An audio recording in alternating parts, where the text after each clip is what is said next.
हमारे पास एक random email आ जाती है और उस ईमेल में लिखा होता है कि जब आप लोग प्रोडक्ट डिज़ाइन करते हैं तो क्या आप मेरे बेटे का प्रोस्थेटिक बना सकते हैं, और that just one email. Elon Musk ने एक पोस्ट वायरल हो रही थी, पता नहीं सही है नहीं, कि वो रोबोट बना रहा है, एक फीमेल रोबोट, आपकी बीवी बन जाएगी। नहीं, प्रोबेबली शायद हो भी सकता है। जो फिर आप सुना है अनस भाई जो है ना वहाँ से फ्रेंचाइज लेके आ रहे हैं इस्लामाबाद में हमने वो बनाना है स्टोर, लोग जाएं और चूज कर लें जो भी चाहिए, या फिर ऑर्डर कस्टमाइज करें। बिल्कुल ऐसा। आयरन मैन मूवी है, इस तरह की मार्वल से जो इंस्पायर लोग अगर देख रहे हैं, हमारी जो स्टोरी है वो भी मार्वल से इंस्पायर्ड है, बिकॉज जब हमने उस बच्चे को देखा और हमने उससे सवाल किया कि तुम्हें किस तरह का प्रोस्थेटिक चाहिए, तो उसने इंस्टेंटली कहा कि मुझे आयरन मैन प्रोस्थेटिक चाहिए। अच्छा, आपका कोई मूड है कंपनी का, आपका कोई रोबोट बनाने का? बिल्कुल है। हम लोग male female so it's going to be a unisex model. हम उसको पिंक कर देंगे या ब्लू कर देंगे। ओवरऑल आपका जिस तरह ये हार्डवेयर स्टार्टअप है, इतना कि मुश्किल है हार्डवेयर पे काम करना, इतना मुश्किल है कि इनको पानी पीना पड़ेगा। हाँ बिल्कुल ऐसा ही है। आपने आयरन मैन का फर्स्ट पार्ट देखा होगा, जहाँ पे उसको केव में बंद किया हुआ होता है और उसको कहते हैं तुमने आयरन मैन बनाना है। तो उसकी जो स्ट्रगल होती है वो फिर भी आसान होगी क्योंकि उसको सामान मिल जाता है। हमारी जो स्ट्रगल है वो इससे बहुत ज़्यादा आगे की है।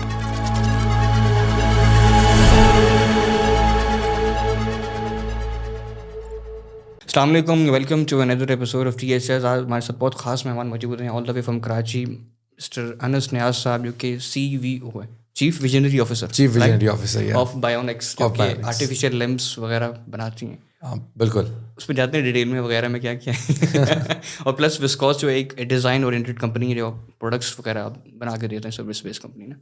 बहुत शुक्रिया आपके आने का। थैंक यू सो मच मुझे इनवाइट करने का।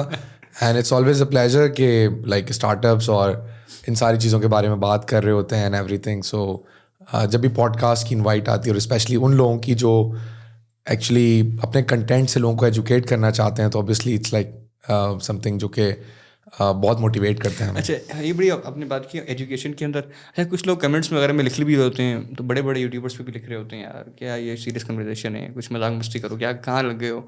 हमें भी कोई बंदा मिलता है कि अरे ये क्या शुरू कर दिया तुमने यार, प्रैंक शुरू करो, कोई लोग देखें भी। नहीं बिल्कुल, मतलब हर इंसान का डिफरेंट टेस्ट होता है और अनफॉर्चुनेटली हमारी जो सोसाइटी है ना वो इतनी ज़्यादा स्ट्रेस में है कि वो कोशिश कर रही होती है कि 5 मिनट भी उसको कोई ऐसी रील नज़र आ जाए जिसमें कुछ मजाक मस्ती हो रही हो तो उसका मूड चेंज हो जाए या मूड शिफ्ट हो जाए। तो इसी वजह से जो है ना हम एस्केप ढूंढ रहे होते हैं अपनी रियलिटी से। और ये भी रियलिटी है कि हमें अगर जब तक हम अपने आप को एजुकेट नहीं करेंगे, जब तक हम अच्छा कंटेंट कंज्यूम नहीं करेंगे, तो शायद हमारे हालात बेहतर हो भी ना सके। क्योंकि एजुकेशन ही मेन चीज़ है ना। अगर हम कंपेयर करते हैं अपने अमेरिका से, यूरोप से, तो एग्जैक्टली मतलब यू हैव एन ऑप्शन। आप मल्टीपल चैनल्स देख सकते हैं। अगर आप मीडिया की बात करते हैं तो पाकिस्तान में कोई ऐसा चैनल नहीं है जो आपको कोई ख़ास इन्फॉर्मेटिव न्यूज़ दे रहा हो या एजुकेट कर रहा हो। क्योंकि अभी ये पॉडकास्ट शुरू हुए हैं, 2-3 साल हुए हैं, जिनका हम तो काफ़ी अर्से से कर रहे हैं ऑन एंड ऑफ, लेकिन मुजम्मिल ने फिर काफ़ी स्टार्ट किया इसको। तो उससे पहले तो कोई ऐसे ख़ास एजुकेशन कंटेंट बहुत कम था, कोई ना कोई बना रहा होगा तो बना रहा होगा, वरना तो ख़ास एक डेडिकेटेड चैनल तो नहीं था, मिक्स ही था बिल्कुल। ट्रू, ख़ास भी नहीं था। और सबसे बड़ा जो चैलेंज है वो ये है कि इसकी बहुत ही लिमिटेड ऑडियंस है जो इस पॉडकास्ट को देखना चाहती है, एंगेज होना चाहती है, समझना चाहती है पाकिस्तान के इकोसिस्टम को, देखना चाहती है कि स्टार्टअप्स कैसे काम कर रहे हैं, क्या चैलेंजेस हैं, ताकि कल को वो स्टेप लें तो उनके पास क्या ऑप्शंस अवेलेबल हैं। तो वो चीज़ एक पॉडकास्ट में ही कवर हो सकती है, 5 मिनट के मॉर्निंग शो में डेफिनेटली कवर नहीं हो सकती। हाँ, जहाँ पे जो है ना वो रेसिंग कार्स होती हैं, एक बंदा रेसिंग कार्स होती हैं और मतलब आप फार्मूला 1 भी एक्सप्लेन नहीं कर सकते एक मिनट में। तो ऑल्दो वो भी ज़रूरी है, बिकॉज समटाइम्स हमें लगता है it's a very unbalance society. कुछ लोग हैं जो बहुत ज़्यादा लिटरेट हैं, कुछ लोग हैं जिनको बिल्कुल कुछ नहीं पता, और जिनको कुछ नहीं पता वो 70% आबादी है। अब जो लोग जो ख़वातीन मॉर्निंग शोज़ देख रही होती हैं यूजली वो वही होती हैं जो हाउस वाइफ्स हैं। अब उसमें भी बहुत सारी उनमें ऐसा रेशो नहीं होता कि जो बहुत ज़्यादा पढ़ी लिखी हों।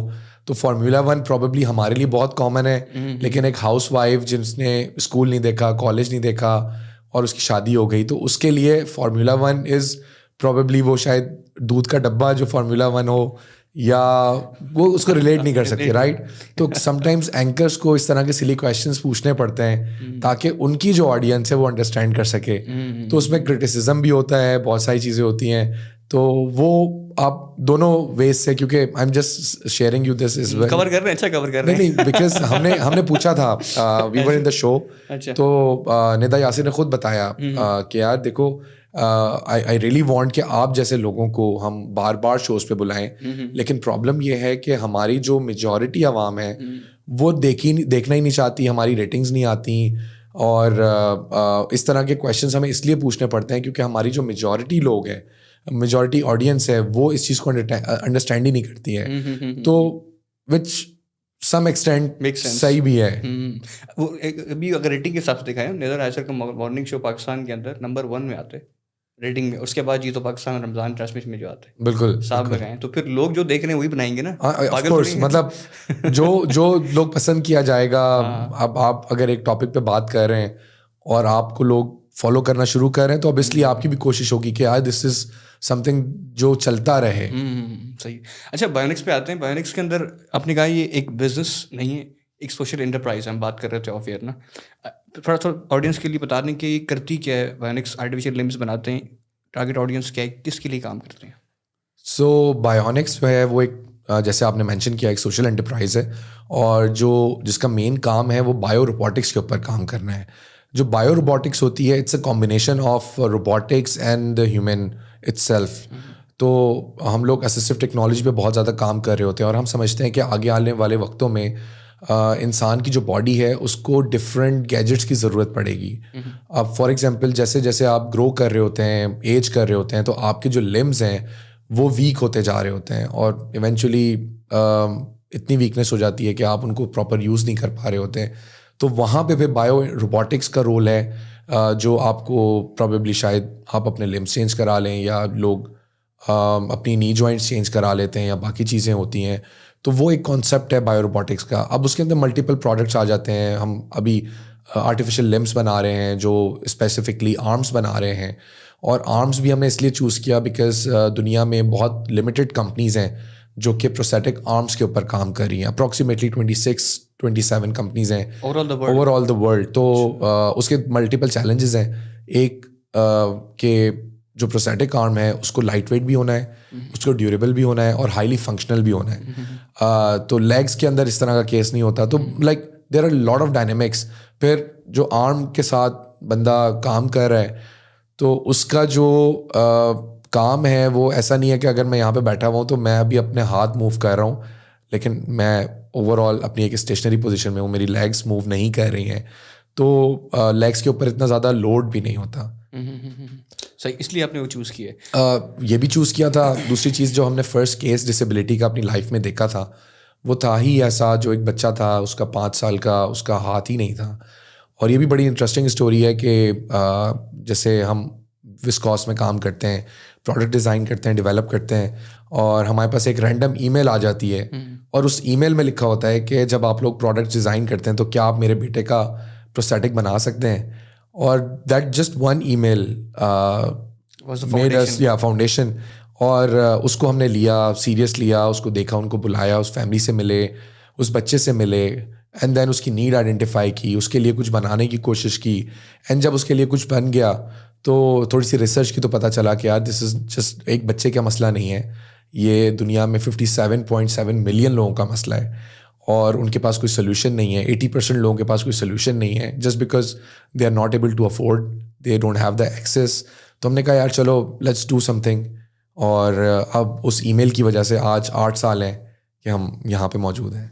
बड़ी बात है, एक बच्चे के लिए आपने काम शुरू किया, पूरी कंपनी की फाउंडेशन पड़ गई उससे। एग्जैक्टली। देखिए पाकिस्तान में यही चीज़ें हैं, हमारे पास इतने मसले हैं सॉल्व करने के लिए, इतनी छोटी छोटी चीज़ें हैं, हम अनफॉर्चुनेटली चीज़ें इग्नोर कर देते हैं कि अगर हम एक जगह से गुजर रहे हैं और वहाँ पे कोई मसला देख रहे हैं तो हम उसको प्रॉब्लम को सॉल्व नहीं करते, हम कहते हैं यार ये तो ऐसे ही होता है। तो वो जो एटीट्यूड है ना, वो हमें इनोवेशन को आगे बढ़ने से रोकता है। सो एंटरप्रेन्योर हमेशा प्रॉब्लम्स की तलाश में होता है। और मुझे बड़ा अच्छा से याद है इसी स्टेटमेंट से कि मेरा एक दोस्त है, एस्टोनिया में होता है, and he is a parliamentary member. अच्छा। तो he is a very young guy. तो मैंने कहा यार तुम लोग के मसले क्या होते हैं?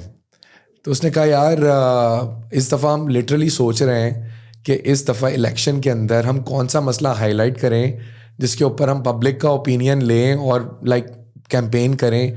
तो मैंने कहा यार तुम लोग के एक्चुअली मसले क्या हैं? तो उसने कहा कि हमारी पॉपुलेशन डिक्लाइन हो रही है, हमारे लोग शादियां नहीं करते, और यूथ की जो है वो टुवर्ड्स पॉलिटिक्स पार्टिसिपेशन बहुत कम होती जा रही है। तो मैंने कहा यार ये तो कोई, हमारे पास तो इतने मसले हैं, तो हमसे कुछ ले लो ताकि तुम लोगों के पास कैंपेन करने के लिए हो। मतलब जो है ना, हमारा तो चल रहा है कि पॉपुलेशन बहुत ज़्यादा हो गई है, एग्जैक्टली कुछ पठान भाई या जो भी भाई हैं उनको वहाँ भेज दें, हाँ नहीं, मसला हल हो जाएगा। एक तो वो मसला है, लेकिन आप ये सोचें ना कि यार इस दुनिया के अंदर ऐसे मुल्क भी एग्जिस्ट करते हैं जिनको यही नहीं पता कि हमने प्रॉब्लम सॉल्व क्या करनी है। हाँ, सो अच्छा पॉइंट है। सो अपॉर्चुनिटी उनके पास टू सॉल्व द प्रॉब्लम कितनी कम है। हमारे पास हर सेकंड में, हर 1 मिनट के बाद अगर मैं आपसे बात करना शुरू करूं तो आप बात ही प्रॉब्लम्स के ऊपर कर रहे होंगे। अब सोचें कि उन प्रॉब्लम्स को अगर आप सॉल्व करना शुरू कर दें और इतनी ही सीरियसनेस से करें जिस तरह से हमने एक ईमेल को लिया, तो आई थिंक पाकिस्तान के मसले हम आम आवाम ही सॉल्व कर सकती है। हाँ, क्योंकि गवर्नमेंट का काम तो होता है कुछ बेसिक्स इंफ्रास्ट्रक्चर क्रिएट करना, बाकी प्रॉब्लम जितनी भी हैं एग्जैक्टली गवर्नमेंट का काम है लेजिस्लेशन करना, पॉलिसीज बनाना। उनका काम नहीं है कि वो बैठ के एक एजुकेट करें और फिर उसके पीछे लग जाएं कि जी आपने कुछ करके दिखाना है। तो बहुत सारे चैलेंजेस हैं। अच्छा, अभी सोशल एंटरप्राइज आपने बात की, ना ये एक बिजनेस है उस हिसाब से जो पेपर वर्क हम कहते हैं, ना ये एक NGO है। एग्जैक्टली कोई मिक्सचर है दोनों का? बिल्कुल, इट्स अ हाइब्रिड मॉडल। अच्छा। और जो सोशल एंटरप्राइज है वो एग्जिस्ट करती है इम्पैक्ट के लिए, लेकिन उसके साथ साथ उसने ये भी देखना होता है कि हमने प्रॉफिट्स भी इंश्योर करने। So it's not just like donation driven कि जी आपने कहीं से पैसे लिए और बस आप जब आपके पास डोनेशन आना बंद हो गई तो वो आपका इदारा ही बंद हो गया। तो इट्स नॉट लाइक दैट। हमेशा आपको एक उसका सस्टेनेबल बिजनेस मॉडल बनाना होता है। हमारे केस में 2 बिजनेस मॉडल्स हैं। एक ये कि हम अपनी सर्विसेज एंड प्रोडक्ट सेल करते हैं और उसको बेहतरीन बना रहे होते हैं। दूसरी चीज़ जो हमारी इंपॉर्टेंट होती है वो ये होती है कि हम विजन करते हैं कि हम अपने प्रोडक्ट को एक्सपोर्ट करें, वहाँ से पैसे बनाएं और पाकिस्तान जैसे जितने गरीब मुल्क हैं वहाँ पे इवेंचुअली सब्सिडाइज कर दें। अच्छा, सब्सिडाइज कर दें यानी कुछ परसेंटेज ऑफ करके सेल करें? सब्सिडाइज कर दें या फ्री ऑफ कॉस्ट कर दें। सो इवेंचुअली हमारा जो इम्पैक्ट है या हमारा जो एम है वो तो 80% लोगों को एक्सेस देना है इस प्रोस्थेटिक का। अब वो जो 80% लोग पूरी दुनिया में मौजूद हैं वो अनफॉर्चुनेटली आजकल फ़लस्तीन में भी हैं, यूक्रेन में भी हैं, सीरिया में भी हैं, यमन में भी हैं, और भी ऐसी जगह हैं जहाँ पे हैं। तो वो चीज़ें जो है ना हमें लाइक करनी पड़ती हैं सारी चीज़ें। अच्छा, सही। तो इसमें अगर हम टेक्निकल पे जाएंगे थोड़ा सा, इसके जो पेपर वर्क होता है और स्ट्रक्चर होता है, देखिए NGO जो है वो अभी हम बात कर रहे हैं प्रॉफिट ड्राइव नहीं कर सकती, चाहे वो ग्रांट मिले उसको, चाहे कॉन्ट्रैक्ट्स मिले गवर्नमेंट से या डोनेशन मिले, ऐसा ही है। और बिजनेस जो है वो प्रॉफिट जनरेट करता है, सब चीज़ें करता है। सोशल एंटरप्राइज क्या करता है? सो बेसिकली सोशल एंटरप्राइज, क्योंकि पाकिस्तान में फ़िलहाल कोई ऐसी एंटिटी नहीं है जहाँ पे आप उसको रजिस्टर कर सकें, सो उसमें फिर आपको थोड़ी सा मेहनत ज़्यादा करनी पड़ती है। और वो मेहनत ये होती है कि आपको फिर अपनी एक NGO भी रजिस्टर करानी पड़ती है, अपना एक प्राइवेट लिमिटेड या LLP कंपनी जो भी आप समझते हैं वो आप रजिस्टर करानी पड़ती है, और फिर आपको उन दोनों मॉडल्स को पैरेलल रन करना पड़ता है और उसके भी पेपर वर्क्स पूरे करने पड़ते हैं और इसके भी पेपर वर्क पूरे करने पड़ते हैं, जिस उसकी वजह से आपकी कॉस्ट बहुत ज़्यादा बढ़ जाती है, ऑपरेशंस कॉस्ट बढ़ जाती है। यानी कि अगर मुझे एम्प्लॉयज़ हायर करना है फंड रेजिंग के लिए, तो मुझे फंड रेजिंग के लिए वहाँ पे एम्प्लॉयज़ हायर करना है, मैं वहाँ से सैलरीज नहीं ड्रॉ कर सकता। So there are lot of challenges जो एज अ सोशल एंटरप्राइज आपको देखने पड़ते हैं। सही। प्लस इसमें सबसे बड़ा जो चैलेंज है वो अगर आपको कोई डोनेशन दे रहा है या कोई प्रोडक्ट आपका बाय कर रहा है, because most of the people are not able to afford, तो आपकी जो कॉर्पोरेट्स हैं वो जो CSR कर रही होती है उनको टैक्स एग्जेम्पशन आप as a private limited company नहीं दे सकते। तो उसके लिए फिर आपको NGO ही करवानी पड़ती है रजिस्टर, ताकि वो उनके जो टैक्स एग्जेम्पशन के सर्टिफिकेट्स हैं या जो भी चीज़ें हैं वो उनको दे सकें। अच्छा, इस तरह होता है कि अगर आपने फॉर एग्जांपल किसी को सपोर्ट करना है, किसी बच्चे को आपने फ्री आर्म्स देने को, 10 बच्चे आ गए, ठीक है, तो आपकी जो NGO है पैसा वहाँ से निकलेगा, उनके पास जाएगा, आपकी उस कंपनी में जाएगा जो कि एंटरप्राइज है, उसको वो पे करेगी जो भी उसकी कॉस्ट है, और फिर वो आप उसको फ्री ऑफ कॉस्ट वो आर्म उस बच्चे को दे देंगे। बिल्कुल एग्जैक्टली, क्योंकि इनिशियली हमने ये शुरू किया था कि लोग स्पॉन्सर कर सकते हैं, या ये वही एग्जांपल है कि जैसे आप किसी रेस्टोरेंट में जाते हैं और आपको कोई बंदा नज़र आता है और वो कहता है जी मुझे भूख लग रही है, खाना खिला दें, आप भी वही खाना खा रहे होते हैं, तो आप कहते हैं कि यार इसको एक बर्गर लेके दे दो, तो इवेंचुअली आपने उसकी परचेज करके दी। और ज़्यादा शोर तो नहीं हो रहा? अजीम कराटे।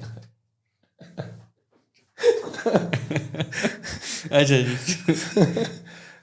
So, क्या बात कर रहे थे हम? अच्छा हाँ, हम बात कर रहे थे कि स्पॉन्सर की। स्पॉन्सर की। हाँ। तो वो आप स्पॉन्सर कर देते हैं और इवेंचुअली जो आप खा रहे होते हैं वही चीज़ आप उसको दे देते हैं। सो इसके अंदर जो चैलेंज था वो ये था कि although it's a great cause, corporate भी इसको रिकग्नाइज करते थे कि हाँ this is something which is very important और आप लोग जो काम करें बहुत अच्छा कर रहे हैं, लेकिन क्योंकि हम एज ए NGO रजिस्टर नहीं थे तो हम टैक्स एग्जेम्पशंस नहीं दे सकते थे या हम बाकी लीगल वर्क्स उनको प्रोवाइड नहीं कर सकते थे, because once they are donating something तो उनको भी अपने पेपर वर्क्स कंप्लीट करने पड़ते हैं कि अदरवाइज अगर वो प्राइवेट लिमिटेड है तो उनको फिर मल्टीपल वेंडर्स ढूंढने पड़ते हैं और लॉट ऑफ स्टफ। तो वो लीगल चैलेंजेस बहुत सारे होते हैं जिसको अवॉइड करने के लिए फिर, ताकि वो इम्पैक्ट आपका ख़राब ना हो, जो बेनिफिशरी है उसको इवेंचुअली फ़ायदा ही हो, तो वो सारी चीज़ें बहुत मैसअप होती हैं। तो इन दोनों मॉडल्स को रन करना बड़ा डिफ़िकल्ट है। अल्लाह करे पाकिस्तान के अंदर सोशल एंटरप्राइज का सिस्टम आ जाए, रिकग्नाइज हो जाए, तो मेरे ख्याल से काफ़ी सारी चीज़ें बेहतर हो सकती हैं। अभी जिस तरह ये आप लोग भी इस पर थोड़ी सी बात कर सकते हैं, क्योंकि आप लोग 8 साल हो गए आपकी कंपनी को वैसे भी, और इसमें अगर आप थोड़ा सा गवर्नमेंट की तरफ से आवाज़ उठाएं आप लोग और कुछ और कंपनीज जो कि बड़ी लेवल पे काम कर रही हैं, तो उससे तो कोई लॉ बन जाए इस तरह का जो कि अलाउ करे सोशल एंटरप्राइज को। जी बिल्कुल, गवर्नमेंट लेवल पे आवाज़ उठाई जा सकती है, लेकिन जो सबसे बड़ा चैलेंज होता है किसी भी स्टार्टअप का, वो ऑलरेडी इतनी फायर फाइटिंग में फंसा हुआ होता है कि वो लेजिस्लेशन और लॉबिंग के काम जब करने होते हैं तो इट्स अ एक्सपेंसिव जॉब। उसमें आपको लोगों को इंगेज करना पड़ता है, आपको इंटेलेक्चुअल्स को ज्वाइन करवाना पड़ता है, आपको वॉलंटियर्स लेने पड़ते हैं, आपको कुछ पेड एम्प्लॉयज़ लेने होते हैं जो कि इन चीज़ों को ड्राइव करें। तो वो एक एक्सपेंसिव काम होता है जो कि एक स्टार्टअप के करने के लिए बड़ा मुश्किल होता है। और अब वो आप सिर्फ ये दुआ कर सकते हैं कि पाकिस्तान में हज़ारों नहीं तो चलें कुछ चंद 100 सोशल एंटरप्राइजेस एग्जिस्ट करना शुरू हों, ऑन सरफेस आना शुरू हो, तो फिर उनके साथ मिलकर ये काम किया जा सकता है जो अभी फ़िलहाल इकोसिस्टम में नहीं है। बिल्कुल, ये तो है। अच्छा, ओवरऑल आपका जिस तरह ये हार्डवेयर स्टार्टअप है, एक सॉफ्टवेयर मोस्टली होते हैं पाकिस्तान के अंदर, तो कितना के मुश्किल है हार्डवेयर पे काम करना? ये आसान है बहुत? इतना मुश्किल है कि इनको पानी पीना पड़ गया। हाँ बिल्कुल ऐसा ही है। वो मुझे जर्नी याद आ जाती है। जर्नी याद आ जाती है। सो मैं हमेशा इसको इस तरह से कोट करता हूँ कि आपने आयरन मैन का फर्स्ट पार्ट देखा होगा, और जहाँ पे उसको केव में बंद किया हुआ होता है और उसको कहते हैं तुमने आयरन मैन बनाना है। सो उसकी जो स्ट्रगल होती है वो फिर भी आसान होगी, लेकिन क्योंकि उसको सामान मिल जाता है। हमारी जो स्ट्रगल है वो इससे बहुत ज़्यादा आगे की है, क्योंकि उसके अंदर जो चैलेंज है वो सबसे बड़ा यही होता है कि आपने चीज़ें प्रोक्योर करनी है, टेस्ट करनी है, ट्राई करनी है। फिर हार्डवेयर या सॉफ्टवेयर में सबसे मेन डिफरेंस जो R&D का आता है वो यही आता है कि सॉफ्टवेयर में अगर कोई एल्गोरिथम सही नहीं चल रहा तो वही हार्डवेयर है आपका लैपटॉप, आप उसको डिलीट करते हैं, फिर आप दोबारा से कुछ नया बनाते हैं और उसको रन करके टेस्ट करते हैं, और अगर वो नहीं चलता तो आप दोबारा ये काम कर सकते हैं। हार्डवेयर में अगर मैंने माइक बनाना है और इसके अंदर जो मेरा सर्किट है वो मैंने डिज़ाइन किया, मैन्युफैक्चर करवाया, टेस्ट किया और वो नहीं चला, तो मुझे अगेन वो काम दोबारा से एक्सरसाइज करनी पड़ेगी, which takes a lot of time as well as expense जो होता है वो बहुत ज़्यादा लग रहा होता है उसमें। क्योंकि सॉफ्टवेयर के अंदर बड़ी अच्छी बात की ना कि ट्रायल एंड टेस्ट अगर कोई चीज़ नहीं हो रही तो उससे सॉल्व हो जाएगी, और कॉस्ट उसकी बहुत कम होती है। वही होती है जो कि वर्किंग आवर्स होते हैं एम्प्लॉयज़ के। इधर आपका मटेरियल भी है, आपके कॉस्ट भी, आपके ऑफिस की कॉस्ट भी, और भी चीज़ें भी हैं, आपके सोर्सिंग भी है, बहुत सारी चीज़ें हैं। और ना सिर्फ ये है बल्कि आपको उसको पेटेंट भी कराना है, फिर आपको उसके मैन्युफैक्चरिंग प्रोसेस भी देखने हैं। फॉर एग्जांपल आपने शायद एक माइक बना लिया है लेकिन आपको ये नहीं पता कि आप 1000 माइक कैसे बनाएंगे, so that's again a challenge. तो आपको उसको बिट्स एंड पीसेस में ब्रेक करना पड़ता है, पूरी सप्लाई चेन बनानी पड़ती है, पूरा मैन्युफैक्चरिंग प्रोसेस बनाना पड़ता है कि जी पहले इसका फोम आएगा या पहले इसका साइड कवर्स आएंगे या प्लास्टिक आएगी या क्या चीज़ आएंगे, तो वो चीज़ें बहुत सारी होती हैं। अच्छा, इसमें एक स्टार्टअप इकोसिस्टम की अगर हम बात करें ओवरऑल ना, तो आपको क्या लगता है कि इतने सारे हार्डवेयर स्टार्टअप्स इस वजह से नहीं आते? तो चैलेंज बहुत ज़्यादा है ना, दूसरा कॉस्ट की भी फ़र्क पड़ता है कि इनको इतना कैपिटल नहीं मिल पाता। बिल्कुल, क्योंकि हमारे पास इतनी कोई ख़ास ग्रांट्स मौजूद नहीं है, हमारे पास कोई इन्वेस्टर्स मौजूद नहीं है, और इन्वेस्टर्स यूजली देखते हैं कि हमारा स्केल कैसे हो सकता है बिजनेस। लाइक फॉर एग्जांपल मैंने ऐप बनाई, ऐप मैंने थोड़ी सी मार्केटिंग की और मेरे पास 2-3 हज़ार या 1-2 लाख यूज़र मेरे पास आ गया, हार्डवेयर के अंदर चैलेंजेस डिफरेंट होते हैं, जिस तरह से कस्टमर बढ़ रहा होता है वैसे वैसे ऑपरेशन कॉस्ट भी बढ़ रही होती है, वैसे वैसे आपको अपने सेटअप को भी ग्रो करना होता है। तो उस रिस्क को देखते हुए स्केलेबल थोड़ा मुश्किल है ना, ये स्केलेबल मुश्किल है, लेकिन मतलब चैलेंजिंग है, लेकिन उसका कुछ फ़ायदे भी हैं। आपका जो कंपटीशन है वो इतनी जल्दी मार्केट में एंटर नहीं हो सकता। लाइक फॉर एग्जांपल, अगर आप 1000, 2000, 3000 लोगों को सर्व कर रहे हैं और आपका कंपटीशन ने आज शुरू किया है, तो उसको बहुत टाइम लगेगा आप तक रीच करने में, जब तक आप बहुत आगे जा चुके होंगे। और सॉफ्टवेयर के अंदर ये कि हाँ, मतलब फॉर एग्जांपल अगर आप $100 मिलियन कंपनी है और मैं जो हूँ एक आइडिया लेकर आता हूँ, तो मैं शायद आपको बहुत जल्दी बीट कर सकता हूँ, not in terms of capital, है ना, इन टर्म्स ऑफ इनोवेशन। हाँ, इंडिया के अंदर जो पेटीएम की बहुत बड़ा मार्केट शेयर था, मेरे ख्याल से 60% से ऊपर था, जो ये जो मार्केट है फिनटेक की। उसके बाद जो भारत पे आया है तो उसने बड़ा अच्छा स्वीप किया उसको पूरा। एग्जैक्टली मतलब वो इनोवेट करके इनोवेट कर सकते हैं और आप बहुत जल्दी जो है ना, मतलब कि उस लेवल पे आ सकते हैं। अब उसमें कुछ फायदे भी होते हैं। $billions थे पेटीएम के पास रिजर्व के अंदर। वो बस यही होता है कि आपको जो है ना देखना पड़ता है, लेकिन अगेन अगर आप उसको देखते हैं तो वो लॉन्ग टर्म नहीं रहता। मतलब अभी भी उसको थ्रेट्स बहुत सारी हैं, नए स्टार्टअप्स के साथ बहुत थ्रेट्स हैं, और हो सकता है 5-6 साल बाद उसको अपने आप को पिवट करना पड़े, और बहुत तेज़ी से पिवट करना पड़े, जिसकी वजह से आपने देखा होगा फेसबुक के साथ इंस्टाग्राम, व्हाट्सएप, और वो अपने आप को डाइवर्सिफाई करता रहे एग्जैक्टली। लेकिन अगर लेकिन स्टिल दे आर लाइक, अब फिर थ्रेड्स पे आ गए, तो they are trying their level best, trying to copy everything in the market. Social media कह रहा है हमारा, कि जो चल रहा है वो ट्विटर भी हमारा हो, व्हाट्सएप भी हमारा, सब कुछ हमारा हो जाए। ऐसे ही है। वो शायद सुपर ऐप बनाना चाह रहे हैं कि बंदा उठे और उठ के सब्जी भी लेना तो वो हमारी ही ऐप से ले रहा हूँ। चाइना के अंदर है ना वीचैट, उसके अंदर हर चीज़ है, यूट्यूब भी है, फेसबुक भी है। मुझे कुछ चाइनीज मिले थे, मैंने कहा था यार अपना व्हाट्सएप दो, कह रहे हैं वो नहीं देते हैं, मैं आपको वीचैट दे देता हूँ। तो कहने लगे यार आपके नंबर पर चलेगा ही नहीं वीचैट। वो सिर्फ चाइना में चल सकता है। नहीं, ऐसा नहीं है, पाकिस्तान में यूज़ कर रहे होते हैं लोग मोस्टली। पाकिस्तानी नंबर पर नहीं चलता, चाइनीज नंबर होना चाहिए। नहीं, ऐसी कोई बात नहीं है, आप रजिस्टर कर सकते हैं। मेरे पास है, मैं यूज़ करता हूँ अगर मुझे अपने किसी भी सप्लायर से बात करनी होती है, कुछ भी करना होता है, सो इट्स ऑलवेज देयर। लेकिन उन्होंने, क्योंकि गवर्नमेंट ने उसको बहुत अच्छे से इंटीग्रेट किया हुआ है, उसमें पेमेंट सिस्टम भी है, तो लोग उसको लिटरली बंद ही नहीं करते। वही सुपर ऐप है जिसको सारे यूज़ कर रहे होते हैं, जिसकी वजह से उनका जिसकी वजह से उनका तमाम डाटा भी आ रहा होता है, और उस डाटा की वजह से वो फिर मल्टीपल डिसीजंस भी ले सकते हैं। जो स्टार्टअप जो इकोसिस्टम है पाकिस्तान का, इसके अंदर जो मेन चैलेंज है इन्वेस्टर्स को ना, क्योंकि देखिए इन्वेस्टर जब भी पैसा डालेगा किसी भी जगह पे, जब उसको मल्टीप्लाई होता हुआ नजर आएगा ना कोई भी चीज़, सिंपल मैथमेटिक्स है उनके लिए, तो उनके लिए ना कोई पैशन है ना कोई चीज़ें। कुछ फाउंडर्स होते हैं, कुछ सीसीज होते हैं जो कि फाउंडर्स के साथ पैशन के अंदर इंटीग्रेट हो जाते हैं, लेकिन mostly it's about the money ना, कि आप पैसा किस तरह अपना मल्टीप्लाई कर सकते हैं, क्योंकि उनका भी हार्ड एंड मनी है, किसी तरह उन्होंने पैसा कमाया है, ऊपर से तो आया नहीं है वो। तो क्या मेन चैलेंजेस हैं?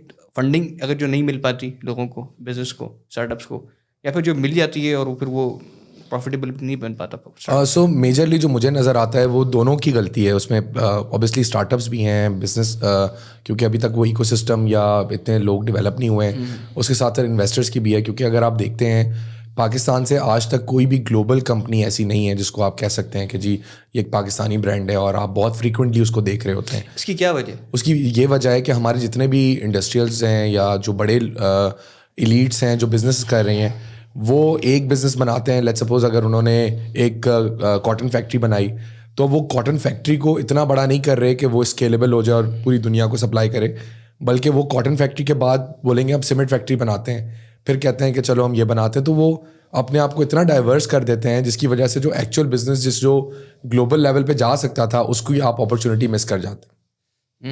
दूसरा ये भी है ना, फिर वो लिखते हैं ना ग्रुप ऑफ कंपनीज। हाँ, वो दिल को खुश करने के लिए ग्रुप ऑफ कंपनीज कह सकते हैं, लेकिन इवेंचुअली देखें ग्लोबल स्केल पे हमारी प्रेजेंस नहीं है। जब ग्लोबल स्केल पे हमारी प्रेजेंस नहीं है तो अल्टीमेटली वो जितने भी बिजनेसेस हैं, इट्स लाइक आप उससे कोई ऐसा काम नहीं कर पा रहे हैं जो कि आपको एक रिकग्निशन, ग्लोबल रिकग्निशन दे। Like it's up to you, आप ग्रुप ऑफ कंपनीज बना के टाइटल रखना चाहें या आप एक बड़ी मल्टी नेशनल कंपनी बना के और उस सिर्फ एक को ओन करें, तो जस्ट लाइक अ माइक्रोसॉफ्ट और समथिंग लाइक दैट। तो आई थिंक आपकी हमेशा प्रेफरेंस यही होगी कि एक ही कंपनी हो बेशक, लेकिन वो उसकी प्रेजेंस इतनी स्ट्रांग हो जो ग्लोबल मार्केट में कम्पीट कर सके।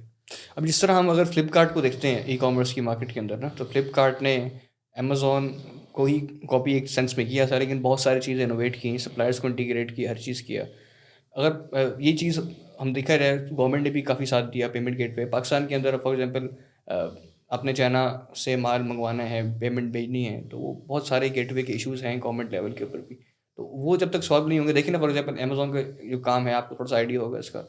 जितने भी सेलर्स हैं वो कुछ पहले सियालकोट से जेक्टे मंगवा के वहाँ भेजते थे, फिर गवर्नमेंट ने उनको गवर्नमेंट टैक्स कह रहे हैं आप जो बाहर भेज रहे हैं, एक्सपोर्ट कर रहे हैं, उसको मैं एक्सपोर्ट कर ही नहीं रहा, मैं तो अपनी दुकान पे भेज रहा हूँ। जब वहाँ से मेरी सेल होगी तो पैसा आएगा, मैं टैक्स दूंगा आपको। तो यही चीज़ों के अंदर भी उलझे हुए हैं, तो बाकी तो दूर की बात है यार अभी। हाँ, हम लोग एक्चुअली जब स्टार्टअप या कोई भी काम कर रहे होते हैं ना, तो अनफॉर्चुनेटली हम बहुत छोटी छोटी कॉस्ट को सॉरी, हम लोग जब स्टार्टअप पे काम कर रहे होते हैं तो यूजुअली हम बहुत छोटी छोटी कॉस्ट को इतना सीरियस ले लेते हैं जिसकी वजह से हमारी एक्चुअल ग्रोथ कॉम्प्रोमाइज़ हो रही होती है। इवेंचुअली आपने आज नहीं तो कल जाके टैक्स देना ही है। हम सोच रहे होते हैं कि हम अवॉइड कैसे कर लें टैक्स को। अब वो अवॉइड करने के चक्कर में आप जितना टाइम और एनर्जी ये सोच के लगा रहे हैं कि मैं अपने 4.5% का जो टैक्स है वो बचा लूँ, आप ये नहीं सोच रहे कि मैं इसी टाइम पीरियड के अंदर 100 क्लाइंट से बात करके उससे ज़्यादा पैसे बना सकता हूँ। तो वो एक माइंड सेट का डिफरेंस है जो मैं समझता हूँ। वो टाइम लगेगा एजुकेट होने में, जब आहिस्ता आहिस्ता करके स्टार्टअप्स की सक्सेस स्टोरी सामने आएंगी, उनके व्यूज़ सामने आएंगे, तब जाके कुछ ऐसा हो सकता है। अच्छा, पाकिस्तान के अंदर अभी टॉप 5-10 कोई हैं आपके नाम जहन में startups, revenue wise, evolution wise? देखिए, पाकिस्तान में अनफॉर्चुनेटली कोई इनोवेशन पे काम नहीं करता। $200-300 मिलियन की एवोल्यूशन का है कोई स्टार्टअप?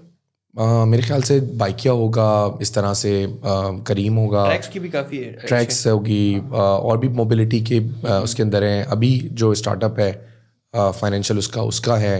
तो देयर आर मल्टीपल स्टार्टअप्स, लेकिन वो इवेंचुअली फिर सिंगापुर चले जाते हैं, फिर वहाँ से अपना सारा ऑपरेशन रन कर रहे होते हैं। अच्छा, इसमें एक ये भी है कि जो अगर बैंकिंग के ऊपर है ना थोड़ा सा, पाकिस्तान के अंदर जितने भी स्टार्टअप मैंने देखे हैं, मोस्टली सारे तो नहीं कह सकते, उनके बैंक अकाउंट्स दुबई में होते हैं और सैलरीज वहाँ से आ रही होती हैं, जो कि थोड़ा सा पाकिस्तान में पैसा नहीं रखते। वो क्या वजह है इसकी? क्योंकि इनके मैंने देखे थे 2-3 स्टार्टअप्स हैं। एक लाहौर में स्टार्टअप है जो कि EV पे काम कर रहे हैं, इलेक्ट्रिक बाइक्स बना रहे हैं।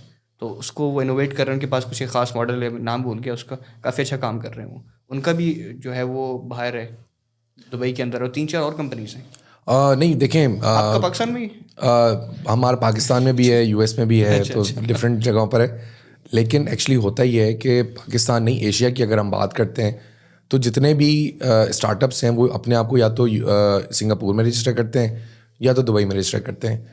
वो सिर्फ कैपिटल गेन टैक्स है वो वहाँ पे कम है या ना होने के बराबर है। 5% हो गया ना अब तो, वैसे भी टैक्स जो वो तो UAE के अंदर डिफरेंट होगा। कैपिटल गेन टैक्स आपका डिफरेंट होता है। हाँ, वो अब सिंगापुर में कैपिटल गेन टैक्स नहीं है, और इन्वेस्टर्स क्योंकि वो एक स्टेबल मार्केट है, तो उनकी कोशिश होती है कि हम वहाँ पैसे दें जहाँ पे हमें थोड़ी सी इंश्योरेंस हो। ऐसा तो नहीं है कि लोग फाउंडर्स पैसे लेके गायब हो जाएं। तो इंडिया में भी बहुत सारे स्टार्टअप्स हैं फंड रेजिंग करने, सिंगापुर में रजिस्टर करते हैं। मलेशिया हो गया, जितने भी कंट्रीज़ हैं, मेजॉरिटी वो अपने आप को सिंगापुर में ही रजिस्टर कर रहे होते हैं या UAE में कर रहे होते हैं। तो उसके अंदर आप कह रहे हैं दो, एक होती है इंश्योरेंस होती है कि क्रेडिबिलिटी के लिहाज से, और दूसरा उनका बैंकिंग सिस्टम भी अच्छा है ना? बैंकिंग सिस्टम अच्छा है, और एक इंश्योरेंस होती है, सिक्योर होता है कि जी मेरे पैसे उसी काम में लग रहे होंगे। ऐसा तो नहीं है कि मैं इनको पैसे दे दूं और फाउंडर्स लेके गायब हो जाएं। अगर कल को एक हाइपोथेटिकल सिचुएशन है, दुबई की इकोनॉमी अगर क्रैश कर जाती है, सिंगापुर तो बहुत स्टेबल मुल्क है, बहुत आगे। अगर दुबई की बात करें, पहले कर चुकी है, 2010-11 में प्रॉपर्टी क्रैश कर गई थी मार्केट ना उसकी। तो अगर वो क्रैश कर जाती, कोई इशू आता है, तो सारे जितने स्टार्टअप्स के पैसे उधर हैं उन पर भी काफ़ी अच्छा बड़ा इम्पैक्ट पड़ेगा। हाँ, देखें, वो तो ऑब्वियसली ग्लोबल कहीं पे भी हो सकता है। इट्स नॉट जस्ट लाइक वहाँ पे। रिसेशन तो कहीं पे भी हिट हो सकता है। UK में कितने बुरे हालात हैं, US में कितने बुरे हालात हैं रिसेशन के, तो वो तो देखें कहीं पे भी हो सकता है। सो स्टार्टअप या कोई भी business, it's all about like risk. और दुनिया के अंदर तो आपको पता है, you never know about tomorrow. तो आप मतलब इस तरह से सोचेंगे तो काम ही नहीं कर सकते। हाँ, ये भी है। दूसरा ये कि जो फाउंडर्स की सैलरीज होती हैं, इस पर थोड़ा सा अगर बात कर रहे हैं कि अगर फंड रेज कर ली, फंडिंग आ गई है, तो उसके बाद कितनी की सैलरी निकालना सही होता है फाउंडर्स के लिए, जो कि अगर नए लोग देख रहे हैं, स्टार्टअप अभी खोल रहे हैं, पहले साल के अंदर हैं, दूसरे साल के अभी फंड उठाया उन्होंने? देखिए, वो तो उनके ऊपर डिपेंड करता है। मतलब ऑब्वियसली उनके अपने गोल्स होते हैं। फाउंडर्स पहले ही 5-6 साल 10 साल बहुत ज़्यादा स्ट्रगल कर रहे होते हैं in financial terms, in terms of अपनी बहुत सारी चीज़ें छोड़ रहे होते हैं। प्लस अब जो सैलरी है वो ऑब्वियसली कंपेटिटिव होनी चाहिए. इट्स नॉट समथिंग जो कि आप, ताकि आपकी मोटिवेशन रहे.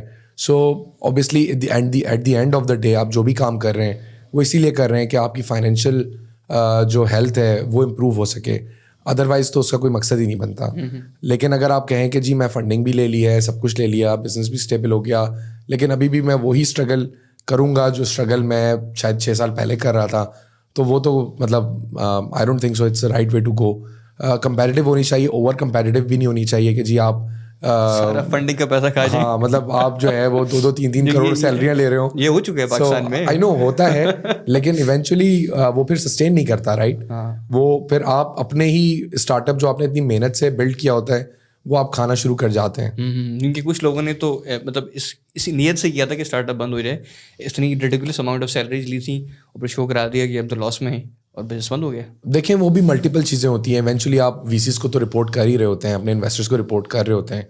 If they don't have any issue about it, तो ऑब्वियसली फाउंडर्स को क्या इशू होगा कि अगर वो कहते हैं कि मैं 1 करोड़ की सैलरी ड्रॉ कर रहा हूँ और वो वीसी कहता है ठीक है कर लो, कोई मसला नहीं है, as long as you are making your targets, तो मतलब एक डिफरेंट चीज़ है.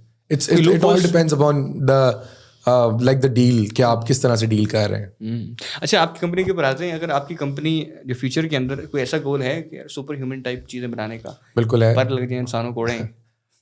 देखें, बायो रोबोटिक्स के ऊपर काम कर रहे हैं. अच्छा, कितना की मुश्किल है, हम लोग कितना दूर हैं वैसे से कि ये जो बायो रोबोटिक्स के ऊपर ओवरऑल काम हो रहा है पूरी दुनिया के अंदर एआई के ऊपर? देखिए, हम लोग मैं नहीं समझता कि बहुत ज़्यादा दूर हैं.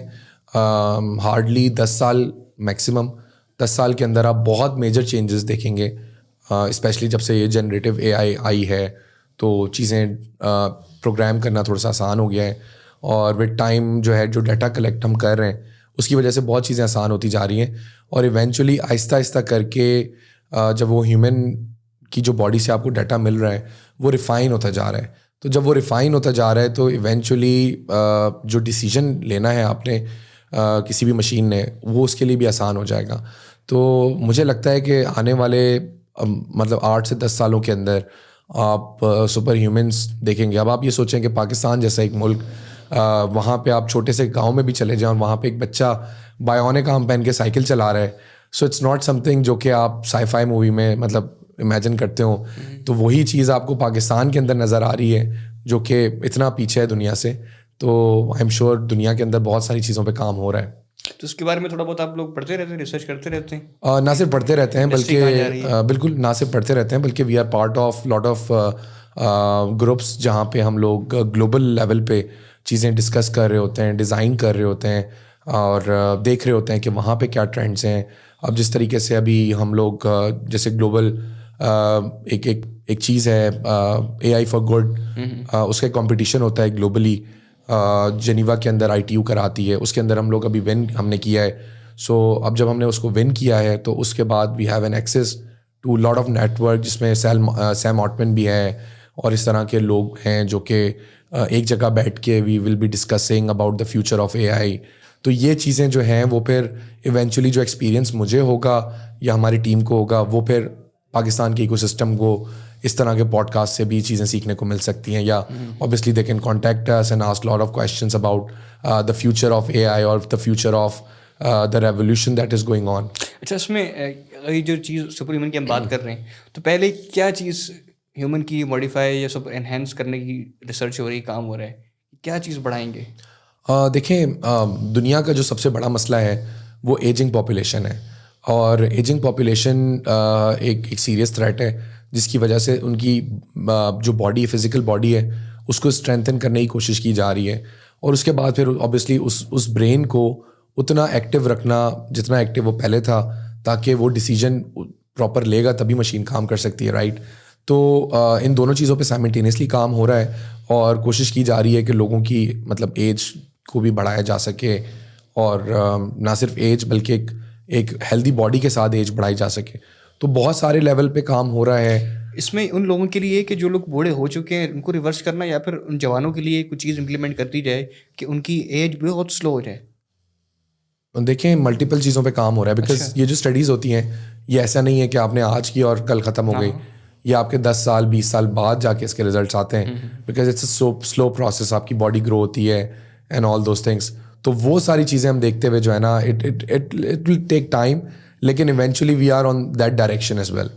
लेकिन जो दूसरी चीज़ें अगर किसी ने जिस तरह आयरन मैन मूवी है इस तरह की मार्वल से जो इंस्पायर लोग अगर देख रहे हैं तो वो अगर सोच रहे हैं यार कोई ऐसा बंदा जो है ना बनना शुरू हो जाए जो कि हाथ जिसका जो है वो एकदम बड़ा हो जाए, पावर आ जाए उसके अंदर। सो देखें हमारी जो स्टोरी है, ये चीज़, हाँ सॉरी, हमारी जो स्टोरी है वो भी मार्वल से इंस्पायर्ड है। बिकॉज जब हमने उस बच्चे को देखा और हमने उससे सवाल किया कि तुम्हें किस तरह का प्रोस्थेटिक चाहिए, तो उसने इंस्टेंटली कहा कि मुझे आयरन मैन प्रोस्थेटिक चाहिए। अच्छा, so that was the point जहाँ पे हमने कहा कि यार चलो we all are the fan of Iron Man, तो यहाँ से हम स्टार्ट करते हैं। और वो आहिस्ता आहिस्ता करके रोबोटिक्स के अंदर, बायो रोबोटिक्स के अंदर, and now we are the only one in the world जो कि बच्चों के लिए प्रोस्थेटिक्स बनाते हैं। सो इस तरह से इनोवेशन आती गई। लेकिन इसकी अगर एनहांस करने की बात करें, अगर इसी हाथ के अंदर आप कोई चीज़ें लगा दें, वो चीज़ें उठा रहा है, या लेकिन डिस्ट्रक्शन भी काफ़ी हो सकती है इससे ना। देखें वो तो बहुत सारी चीज़ें हो सकती हैं, लेकिन अभी जैसे हमारे यूज़र्स हैं, हमें पता होता है कि आज उन्होंने कितनी दफ़ा अपना हाथ ओपन किया है, नहीं आपकी बात नहीं कर रहा, मैं बात कर रहा हूँ कि अगर हम बात करें सुपर ह्यूमन्स वगैरह की, अगर आज से 20 साल 25 साल बाद कोई ऐसी चीज़ बनती है जो कि ह्यूमन की पावर को इन्हांस कर दे, कि अगर बंदा 100 kg उठा रहा है, वो 1000 kg उठा रहा है, किसी तरीके से उसका हाथ एक लगा दी, कुछ चीज़ें लगा दी, पर लगा दी, तो उससे साथ साथ इस पर भी रिसर्च हो रही है कि डिस्ट्रक्शन कितनी हो सकती है उससे, क्योंकि हर चीज़ का गुड एंड बैड तो होता है ना। देखिए होता है, इसीलिए आपकी जो पॉलिसीज़ होती हैं ना वो बनती हैं। इसीलिए आप जब रिसर्च कर रहे होते हैं तो आप लाइक उन्हीं रिसर्चर्स के साथ बैठते हैं और उसके प्रोज एंड कॉन्स निकालते हैं, और उसको फिर ऐसे लेके चलते हैं कि आगे आने वाले टाइम में लोगों को नुकसान ना हो। ये सेम चीज़ है जो कि मेडिसिन्स के साथ होती है, ये सेम चीज़ है जो कि वायरसेस के साथ होती है। तो ये इट्स नॉट समथिंग कि एक बंदा है लैब में बैठा है, उसने कुछ इन्वेंट कर दिया और अब वो पूरी दुनिया पे लाइक छा गया है और सारी चीज़ें। सो वो मूवीज़ में हो सकता है, लेकिन जब हम कोई चीज़ डिज़ाइन कर रहे होते हैं तो ऑब्वियसली ग्लोबल कम्युनिटी एक मीम आ रही होती है ना, सॉरी आपकी बात काट रहा हूँ कि खतरा है इस शहर को ना, कोई भी मूवी अगर सुपर हीरो की है तो बिल्कुल साफ न्यूयॉर्क सिटी दिखाया हुआ है। हाँ ऐसा ही। उसके बाद दिखाया हुआ सिटी सेव्ड, सब तबाह हो गया, सब तबाह हो गया। नहीं, बड़ा वैलिड पॉइंट है। और मतलब मुझे कराची याद आ गया देख के, so probably we are in the safe zone. आप यहाँ से जाएंगे कराची ना ताज़ा हो जाएगा। सही बात है, बिल्कुल ऐसा ही है। सो अगर हम उस कॉन्टेक्स्ट को देखें तो शायद we are in the safe zone, लेकिन शायद अभी तक लड़ाई बाकी है। हाँ अभी बाकी है, कुछ बचा हुआ है अभी। अच्छा कुछ क्या कर रहे थे आप? सो आई वाज जस्ट टेलिंग कि वो फिर मिलके आप पॉलिसीज बनाते हैं, ग्लोबल लेवल पे फिर आप इंगेज करते हैं सारी चीज़ें। अच्छा इसके अंदर एक चीज़ और है कि जिस तरह इलॉन मस्क का एक कोट है और उसने काफ़ी मशहूर बात की थी कि AI can be very dangerous. तो उसके अंदर जिस तरह आप लोग हार्डवेयर पे काम कर रहे हैं, तो आपको लगता है कि बहुत डेंजरस हो जाएगी AI? देखिए क्योंकि पॉलिसीज तो कुछ भी नहीं है बन सकती ना इतनी जल्दी, तो जिस तरह ChatGPT ने काम किया है, कोई ऐसी चीज़ बन के आ जाए। देखिए मतलब ऑब्वियसली बहुत सारी चीज़ें होती हैं, जब तक वो आती नहीं है तब तक आप उसको प्रोटेक्ट नहीं कर सकते, राइट? यानी कि अगर दुनिया में कभी किसी ने चोरी की नहीं हो और पहली दफ़ा चोरी करे, तभी आप सोचेंगे ना कि अच्छा चोरी भी की जा सकती है। सो इट्स ऑलवेज समथिंग जो कि कुछ होता है। तो उसका क्या स्टैंड है, वो क्यों कहते हैं बार बार कि यार ये बहुत डेंजरस हो जाएगा, छोड़ देना चाहिए हमें इसको? देखें आप किसी भी चीज़ को छोड़ नहीं सकते, आप किसी भी चीज़ को बंद नहीं कर सकते, इवेंचुअली उसने होना है। आज नहीं तो कल होना है, और बेशक आप नहीं कर रहे हो तो हो सकता है आपके बराबर वाला कर रहा हो, आपका कोई नेबरिंग कंट्री कर रहा हो, खुद भी कर रहा हो। तो इट्स नॉट समथिंग जो कि इवेंचुअली आप उसको रिस्ट्रिक्ट करके रोक नहीं सकते। फ़र्क सिर्फ ये होता है कि ये थ्रेट्स इसलिए दी जाती हैं ताकि जो ग्लोबल कम्युनिटी है वो उसके बारे में सीरियस हो, जिस तरह से आप कंसर्न है लोग सीरियस हो, और सीरियस होने के बाद they start thinking of loud कि यार हमने अच्छा ये मसले हो सकते हैं, ये हो सकते हैं, और अगर ये हो गया तो फिर कैसे सॉल्व करेंगे, तो फिर उसके ऊपर काम किया जा रहा होता है। सही। आपका कोई मूड है कंपनी का, आपका कोई रोबोट शो बनाने का? बिल्कुल है।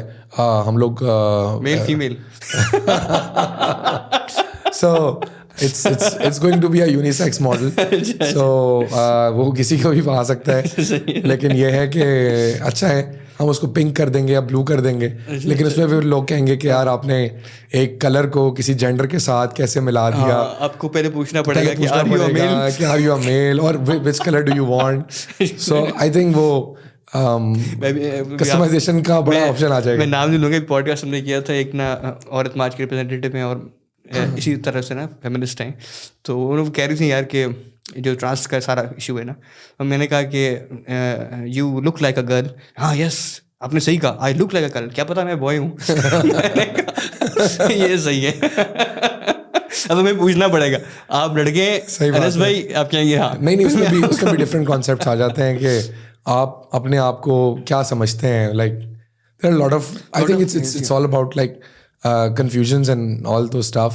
हमारे एक दोस्त हैं वो कहते हैं यार कि यार जो कहते हैं ना एक बंदा जो पैदाइशी ट्रांस है जिसको हम ख्वाजा कहते हैं कम्युनिटी के अंदर, वो तो जीन्स का फ़र्क होता है, लेकिन एक जो जीन्स के हिसाब से पूरा मेल है हर चीज़ है उसकी, तो वो अगर कि आई फील लाइक अ वुमन ना, तो इस तरह कोई भी आगे कह सकता है I feel like a lion, मेरा चीर फाड़ने का दिल कर रहा है। बिल्कुल ऐसा ही है एंड दिस इज हैपनिंग। हाँ यूएस के अंदर तो काफ़ी यूएस के अंदर बहुत कॉमन है कि मुझे लगता है कि मैं शायद अपनी गलत बॉडी में, बल्कि इंटरेस्टिंगली आपने बड़ी अच्छी बात की, बहुत सारे लोग ये भी सोचते हैं कि शायद हम पैदा ही बगैर हाथों के हुए थे, and they go and amputate themselves.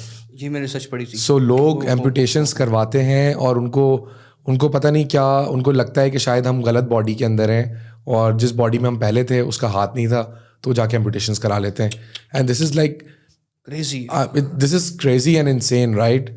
अब और वो फिर उसको अपने हाथ को प्रिजर्व करके ना शोकेस भी बनाया हुआ होता है। So I have seen those people, I have met with those people as well, and it's like जब आप इस लेवल पे जा रहे होते हैं ना, तो फिर आपको समझ आता है कि यार लोग कितना एक्सट्रीम लेवल पे सोच सकते हैं। और उनके अब मसले ये हैं, हाँ, उनके मसले ये कि हम मैंने या वुमेन है, हाँ उनके रोटी कपड़ा मकान तो हल हो गया। देखिए उनका जब कोई और मसला है ही नहीं, तो वो सोचते होंगे यार चलो अब ये मसला इसको सोच लेते हैं। So when you are thinking a lot, एक चीज़ को बार बार सोचते हैं, तो आपको लगता है कि यार ये बहुत ही बड़ा मसला है और इसी को सॉल्व करना है। आज से 15 साल पहले 10 साल पहले आपने सोचा भी नहीं होगा कि यार एक बंदा जो है ना वो अपने आप को लड़की कहना शुरू कर देगा। सोचा था कभी आपने ऐसा कभी होगा? उन्होंने भी नहीं सोचा था कि ऐसा कभी हो सकता है कि ऐसी कोई कम्युनिटी आ जाएगी जो कि रिवर्स हो जाएगा, लड़का लड़की बन जाएगा, लड़की लड़का बन जाएगा, और वो इतना कंफ्यूजिंग हो जाएगा कि आपको समझ ही नहीं आएगी कि क्या करना है। एक मीम और बनी हुई थी, उसमें वो बता रहे थे कि बार्बर के पास वो आया, मतलब 4 बंदे आए, 4 में से एक जो है नॉर्मल था, बाकी 3 जेन जी के इसी टाइप के बंदे थे, इनको पूछना पड़ता है। वो कहता है कैन आई टच यू, कहता yes, what are your pronouns, he she they, okay. उसके बाद नॉर्मल बंदा आता है उसको पूछता है कैन आई टच यू, तो what, cut my ear, can I touch you, are you crazy. वो तीसरी बार पूछते उठ के चला जाता है। नहीं, बड़ा मुश्किल हो गया है मेरे ख्याल से। शायद इसमें भी कोई AI आ जाए टूल जिसमें आप लिख लें कि यार आप आने से पहले जो है ना, अब आपको AI असेस कर लेगा कि आप क्या हैं, ताकि जो है हमारे लिए आसान हो जाए आपको सर्व करना। हाँ, उनकी ये सीरियस बात है, वो लोग गुस्सा हो जाते हैं, हम उसको ही बोले ना और वो अपने आप को शी समझ रहे हैं, how dare you, I am she. बिल्कुल ऐसा ही है। अच्छा, इलॉन मस्क ने एक और मीम, काफ़ी मीम नहीं कह सकते, एक पोस्ट वायरल हो रही थी, पता नहीं सही है नहीं, कि वो रोबोट बना रहा है, एक फीमेल रोबोट जो कि पता नहीं कितने $1000 की होगी और आपकी बीवी बन जाएगी वो। यार हो सकता है, या आप you are the right person to ask यार। नहीं, प्रॉबेबली शायद हो भी सकता है। आपने शायद एक मूवी देखी हो हर के नाम से, बड़ी फेमस मूवी थी, जिसके अंदर उसकी एक सेलफोन होता है, उसमें एक सॉफ्टवेयर होता है और वो उसकी इवेंचुअली वाइफ बन जाती है, उसको वो उससे बात करता है और वो डीप डाउन इतना उसने इमोशनली कनेक्ट हो जाता है कि उसको सारा दिन बैठ के उससे बातें करता रहता है। और उस मूवी का जो एंड था वो इसी तरह का थोड़ा सा डिस्क्रिप्टिव था कि उसके सेलफोन में सॉफ्टवेयर उड़ जाता है और जब वो नया सॉफ्टवेयर डालता है तो उसके अंदर वो सारी चीज़ें नहीं होती जो पहले थी, तो eventually I think he committed suicide as well. So this is actually the world is going in that direction, और ये मूवीज़ या ये जो कॉन्सेप्ट्स हैं ये इसीलिए पहले आ जाते हैं ताकि आप इस डायरेक्शन में सोचना शुरू करें। जस्ट लाइक स्टार वॉर्स जब आई, तो स्टार वॉर्स से पहले किसी को नहीं पता था कि स्पेस में कैसे जाएंगे, क्या करेंगे, लेकिन जब स्टार वॉर्स आई तो लोगों ने उसके डिज़ाइन को देखा, उसके फ्यूचरिस्टिक कॉन्सेप्ट्स को देखा, और वो इवेंचुअली आहिस्ता आहिस्ता करके बहुत सारी थ्योरीज जो स्टार वॉर्स के अंदर थी वो लोग इम्प्लीमेंट करना शुरू कर रहे हैं और वो साइंटिफिकली प्रूव भी होती जा रही हैं। So it's all about the future, जो आप सोचते हैं, जो आप प्रिडिक्ट करते हैं, और शायद वो 10 साल बाद सच हो जाए। लेकिन उसके बड़े मसले होंगे उसके अंदर। तो उसमें तो फिर आप उस पर फिर तेरा मसला कि लीगलाइज उसको वाइफ कैसे बनाएंगे पाकिस्तान में? वो लॉ अभी तो टेस्ला का लॉ नहीं आया यहाँ तो। लीगलाइज कैसे करेंगे, और फिर क्या वो उन 4 शादियों में शामिल होगा या नहीं होगा, बोनस में आएगा या बोनस में आएगा। सो आई थिंक बहुत सारी चीज़ें होंगी करने एक उसका ये भी है कि ना वो उसकी जो न्यूज़ आई है जो भी है उसमें ये कि फिंगरप्रिंट होगा, ताकि वो जो भी उसके साथ जो है रात गुजारना चाहते हैं वो फिंगरप्रिंट लगाएगा ताकि वो अपने शौहर को पहचान सके, ताकि कोई और गलत ना यूज़ करे। हाँ प्रोबेबली वो जैसे गाड़ी होती है, जैसे गाड़ी होती है यार। देखिए अगर ये चीज़ आए, इट्स माइंड बॉगलिंग यार, अगर ऐसी चीज़ हमारी माशरे में आ जाए तो हम पाकिस्तानी तो उसका क्या हाल करेंगे वैसे? आई थिंक पाकिस्तानी तो वैसे ही माशाल्लाह से बहुत आगे हैं, और इसीलिए मेरे ख्याल से दुनिया में हम 7th या 5th लार्जेस्ट नेशन है इन टर्म्स ऑफ पॉपुलेशन, और इन टर्म्स ऑफ प्रोडक्टिविटी सबसे पीछे हैं। तो हमें एक काम बहुत अच्छा आता है, तो वो मल्टीप्लाई करना अपने आप को। लेकिन मुझे ये लग रहा है कि यार कि इसमें अगर ये रोबोट वगैरह सिस्टम कोई सही बन सका ना, तो ये फीमेल रोबोट टाइप चीज़ें आ जाएंगी, क्योंकि सबसे ज़्यादा लोग जो है वो मर्द ही हैं इसी फील्ड में, तो कहेंगे हमारे लिए भी कुछ होना चाहिए। बिल्कुल सही बात है। जो आप सुना है अनस भाई जो है ना वहाँ से फ्रेंचाइज लेके आ रहे हैं, फ्रेंचाइज ले रहे हैं, मैं अभी बनाऊंगा यहाँ पे हम जो है ना इस्लामाबाद में एक बड़ा सा हमने वो बनाना है स्टोर। हाँ, लोग जाएं और चूज कर लें जो भी चाहिए। कौन सा चाहिए, ब्लॉन्ड चाहिए, वो चाहिए, यहाँ पे ऑर्डर बनाया कस्टमाइज करने। बिल्कुल ऐसे ही है, मतलब इट्स टोटली लेट्स सी क्या होता है। एक सीरियस इसमें एक एंड पे मैं ये बात करना चाहता हूँ कि ओवरऑल ये जो इंडस्ट्री है आर्टिफिशियल लिम्स की ना, ये इट्स वेरी इंपॉर्टेंट, क्योंकि आप लोग जो बनाते हैं मेरे ख्याल से काफ़ी वो चीप होता है ना। नॉट सिर्फ चीप, बल्कि हमारा जो प्रोस्थेटिक है वो कंपैरेटर से काफ़ी एडवांस भी है। तो इसलिए जो आपका इम्पैक्ट है सोसाइटी वो काफ़ी बड़ा है, क्योंकि गांव देहात के अंदर एक्सीडेंट्स के अंदर काफ़ी चीज़ें ऐसी हो जाती हैं, कुछ लोग तो पैदाइशी जो है वो बिल्कुल। हमारे पास जब हमने ये काम शुरू किया था तो हमारा फोकस था कि हम आर्म्स को करेंगे, तो हमें डॉक्टर्स ने कहा था कि यार हाथ क्यों बनाते हो, टांगे बनाओ। हाँ मैं भी ये पहले पूछने लगा था। हाँ, सो हमने उनसे कहा कि क्यों, तो उन्होंने बोला गरीबों के हाथ कटते हैं, अमीरों की टांगे कटती हैं। So just because of the diabetes legs amputate होती हैं, और आर्म कोई फैक्ट्री में काम कर रहा है, कोई कुछ कर रहा है तो उसकी एम्पुटेशन हो जाती है। लेकिन हमने कहा कि नहीं यार, first we have to do the arms and then we will move towards the legs. तो आपका कोई मूड है लेग्स के अंदर जाने? हमने शुरू कर दिए, हमने शुरू कर दिए रिसेंटली, बिकॉज हमने जो आर्म का सोल्यूशन है वो शोल्डर तक अचीव कर लिया है। So that part is done, so we have the other task is the legs. अच्छा, तो आप इसको भी यानी आर्म्स और लेग्स अगर आपने स्पेशलाइज कर ली, क्योंकि आपने बताया कुछ लोग सिर्फ लेग्स में करते हैं बाहर भी, कुछ सिर्फ आर्म्स में करते हैं, आप दोनों के अंदर जी बिल्कुल। लेकिन हमारा कोर फोकस इस वक्त एक्सपोर्ट मार्केट के लिए आर्म्स है, क्योंकि उसमें हमें बहुत ज़्यादा पोटेंशियल नज़र आता है इन टर्म्स ऑफ एक तो अफोर्डेबिलिटी भी है, और प्लस एक मेजर लोगों को जो नहीं अफोर्ड कर सकते हैं, जिनके पास नहीं है, उनको हम डिलीवर कर सकेंगे। तो आपने पब्लिक किया भाई सोशल एंटरप्राइज का जो है, जो आप अगर आपने मॉडल बताया कि आप बाहर की मार्केट जो महंगी मार्केट है वहाँ पे बेच के प्रॉफिट कमाएं, और फिर यहाँ की जो मार्केट है जी बिल्कुल हमने क्या प्रॉफिट रखते हैं अपने लिए और उसके लिए कुछ? सो अभी तो देखिए हम पाकिस्तान में ऑलरेडी सब्सिडाइज रेट पे ही काम कर रहे हैं, सो इसलिए बहुत चीप है। यही प्रोडक्ट अगर हम यूएस में सेल कर रहे होंगे तो अराउंड $7,000 to $8,000 का सेल कर रहे होंगे, और जो हमारा कंपटीशन है वो $10,000 में सेल कर रहा है, तो स्टिल हम प्रॉफिट बहुत अच्छा बना रहे होंगे। पाकिस्तान में अभी जो हम बेच रहे हैं इट्स लाइक अराउंड $1,700 और $1,800।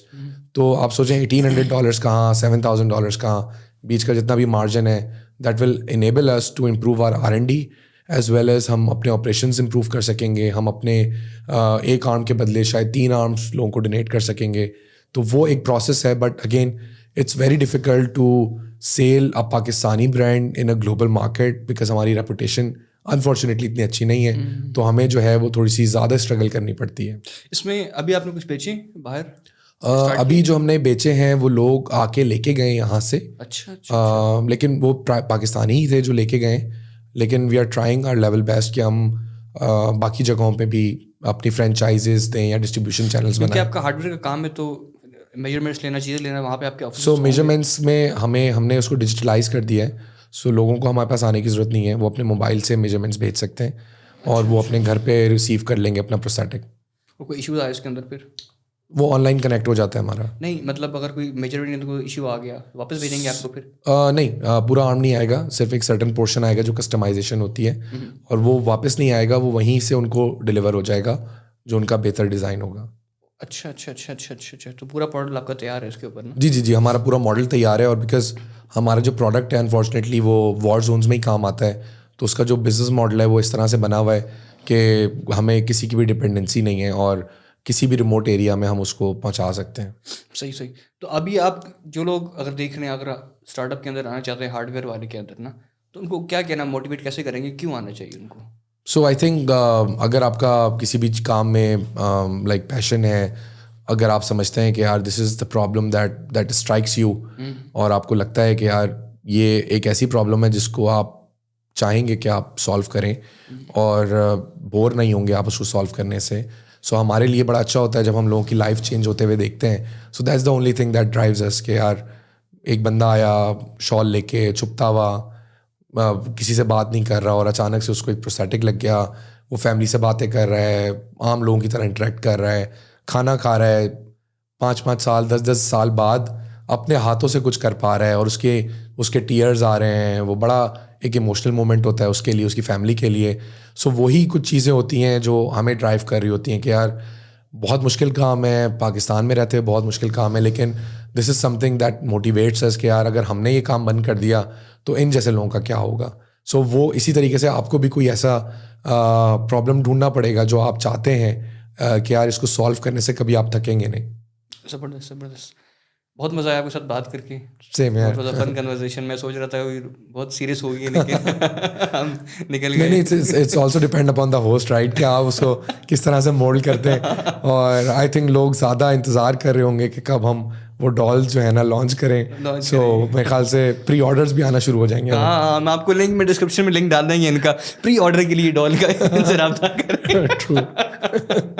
और वैसे अगर ये आता है डॉल वाला काम, तो गो टू आप ही कंपनी होगी सबसे पुरानी। बिल्कुल, हम फिर मेरे ख्याल से टिंडर या बिम्बल का जो है ना कोई प्रीमियम अकाउंट लेके और उस पर हम अपने प्रोडक्ट्स डाल देंगे।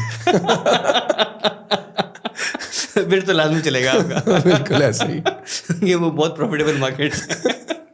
चलिए जी, बहुत शुक्रिया आपके आने का। Thank you so much, thank you for inviting. So audience, ये था हमारा आज का एपिसोड। उम्मीद करते हैं पसंद आया होगा। डू सब्सक्राइब, लाइक, शेयर, ताकि हमारा ऑडियंस का जो सब्सक्रिप्शन का जो रेट है अगर वो बढ़ता है तो हम बड़े बड़े कैश को बुला सकते हैं। तो इस वजह से आपको कहते हैं कि सब्सक्राइब करें और शेयर करें। And I will see you in the next one.